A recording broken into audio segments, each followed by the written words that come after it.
ना एरर देखो, एरर हम लोग बहुत पहले पढ़े। एरर होता क्या है कि the deviation of measured value from the true value is called error. कहने का मतलब है कि हर इंस्ट्रूमेंट का कुछ रेटेड वैल्यू होता है या कुछ रेटेड होगा, और उसका फुल जब मेजर करोगे तो फुल कभी नहीं आएगा। मान लो अगर 5 एम्पियर रेटिंग है और जब 5 एम्पियर सर्कुलर लगाकर जब 5 एम्पियर मेजर करना चाहोगे तो कभी 5 एम्पियर शो नहीं करेगा, 4.8 5.2 शो करेगा। तो ये जो स्टैंडर्ड वैल्यू से डेविएट कर गया उसी को हम लोग एरर बोलते हैं। तो एरर के well difference the deviation of measured value from true value is called error. That is error is equal to am minus 80 where am is the measured value और 80 इज द ट्रू वैल्यू। देखो am को बोलते हैं measured value, मतलब है कि the value which are measured by the instrument is called measured value, where is the true value the rating of the instrument is called true value. जो उस पर मार्क होगा उस इंस्ट्रूमेंट का रेटिंग और उतना ही वैल्यू अगर आप मेजर करना चाहते हो तो जो मार्क है वो है ट्रू वैल्यू, और जो आप मेजर करोगे वो है आपका ये मेजर वैल्यू am। अब बोला है कि अगर am ग्रेटर देन 80 होगा, देखो अगर am ग्रेटर देन 80 होगा तो पॉजिटिव होगा नहीं, एरर पॉजिटिव रहेगा, और अगर am लेस देन 80 होगा तो एरर क्या होगा, नेगेटिव होगा। अब इसके बाद आता है लिमिटिंग एरर। देखो लिमिटिंग एरर हमेशा मैन्युफैक्चरर स्पेसिफाइड करता है। इसमें देखो वर्ड है लिमिट। एरर को क्या करता है, लिमिटिंग एरर। इसका मतलब है कि जब किसी को लिमिटेशन लगाते हैं तो बाउंड्री कंडीशन लगाते हैं। वैसे जो भी मैन्युफैक्चरर इंस्ट्रूमेंट डिजाइन करते हैं तो क्या करता है, उस इंस्ट्रूमेंट को एक बाउंडेशन लगा, जब उसका डेटा शीट भरोगे तो उसमें क्या होगा, उसमें एरर परसेंटेज लिखा हुआ है डेटा शीट में। वो बताता है कि इस इंस्ट्रूमेंट जो मैक्सिमम एरर पॉसिबल है वो उसका डेटा शीट में क्या है, मेंशन है। वही एरर को हम बोलते हैं बाबू लिमिटिंग एरर। ये लिमिटिंग एरर हमेशा मैन्युफैक्चरर स्पेसिफाई करता है। देखो मैंने लिखा है the manufacturer specify the accuracy of instrument with in a certain percentage of full scale reading. This percentage indicate the deviation from nominal value or a specified value of particular quantity. Full stop. This deviation from a specified value or true value, a specified value or true value are called limiting error. Limiting error का दूसरा नाम है बाबू guarantee error. ये guarantee देता है manufacturer कि भैया हमारे इंस्ट्रूमेंट में इससे ज़्यादा एरर नहीं हो सकता।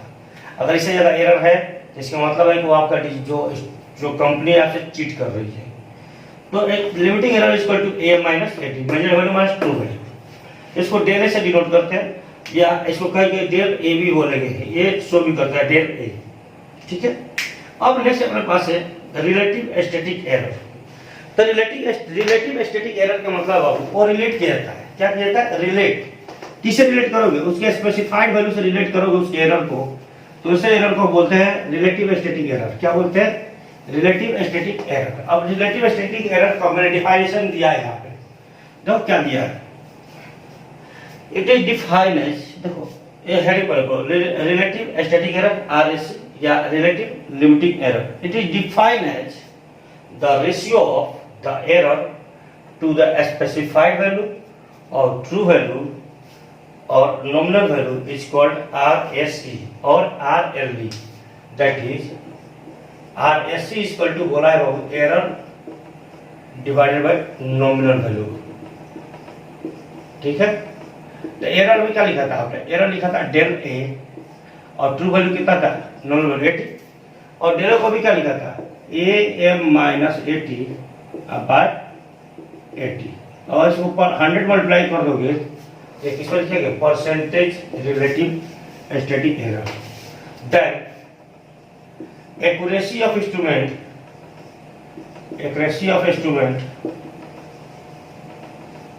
Equal to 100 minus percentage RSE। इसके मतलब है कि जिस इंस्ट्रूमेंट का RSE जितना कम होगा उस इंस्ट्रूमेंट के एक्यूरेसी क्या होगी, उतना ही अच्छा होगा।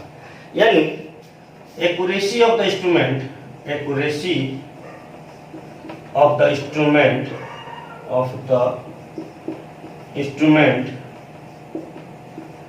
Is decided by percentage RSE decided by percentage RSC. अगर परसेंटेज आरएससी पता हो तो उसका एक्यूरेसी क्या होता है, डिसाइड कर दिया जाता है। अब एक जेबी गुप्ता में न्यूमेरिकल है, या बहुत पहले एक आईएएस में पूछा हुआ न्यूमेरिकल है जो आपको जेबी गुप्ता में मिलेगा भी। क्या दिया था, बोला था, मैं यहाँ लिखता हूँ 2 इंस्ट्रूमेंट है, 2 इंस्ट्रूमेंट है, instrument A and instrument B. बोला था इंस्ट्रूमेंट ए है जिसका डेल है 5, मान लो 10 है, 10 मान लेते हैं, और 80 दिया था इसका 100। और इंस्ट्रूमेंट बी है जिसका डेल भी दिया था 5 और बीटी इसका ट्रू वैल्यू दे दिया था मान लो 100,000 कर दो। अब बोला था accuracy which instrument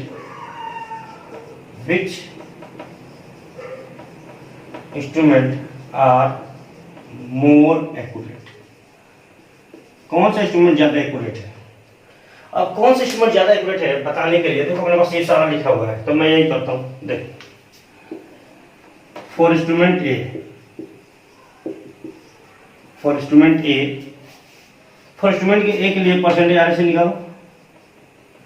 percentage RSC कितना है, डेल है बाई 80 एंड टू क्या 100। बोलिए, अब देखो डेल दिया है कितना 10 और 80 कितना दिया 100, तो लिखते हैं 10 बाई 100 एंड टू 100 कितना आ जाएगा वो 10% आ जाएगा। बोलिए, तो एक्यूरेसी कितना आ जाएगा इसका, accuracy of instrument A 100 minus 10% कितना आ जाएगा वो 90% आ जाएगा। Yes sir. अब इंस्ट्रूमेंट बी के लिए देखते हैं, फॉर इंस्ट्रूमेंट बी, अब फॉर इंस्ट्रूमेंट बी के लिए आप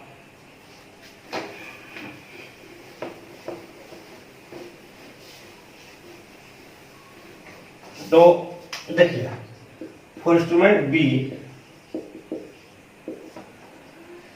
परसेंटेज आरएससी कितना आएगा, बोला आरएससी निकालो, तो आएगा del B by B T, error by true value. Error दिया है 5 और ट्रू वैल्यू दिया है 1000 दिया है ना बाबू।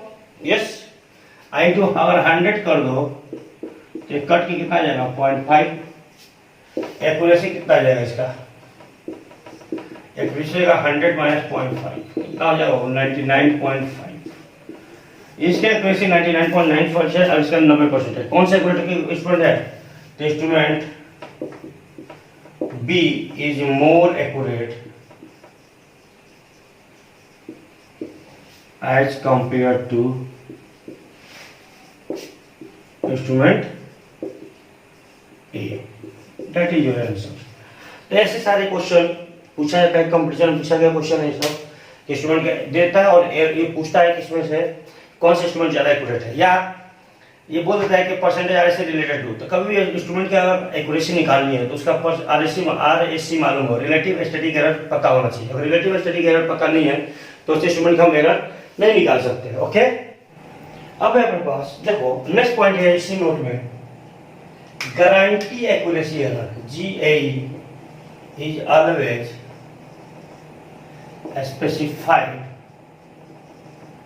specified with respect to full scale reading। Full scale reading के रिस्पेक्ट में गारंटी एक्यूरेसी एरर बताया जाता है बाबू।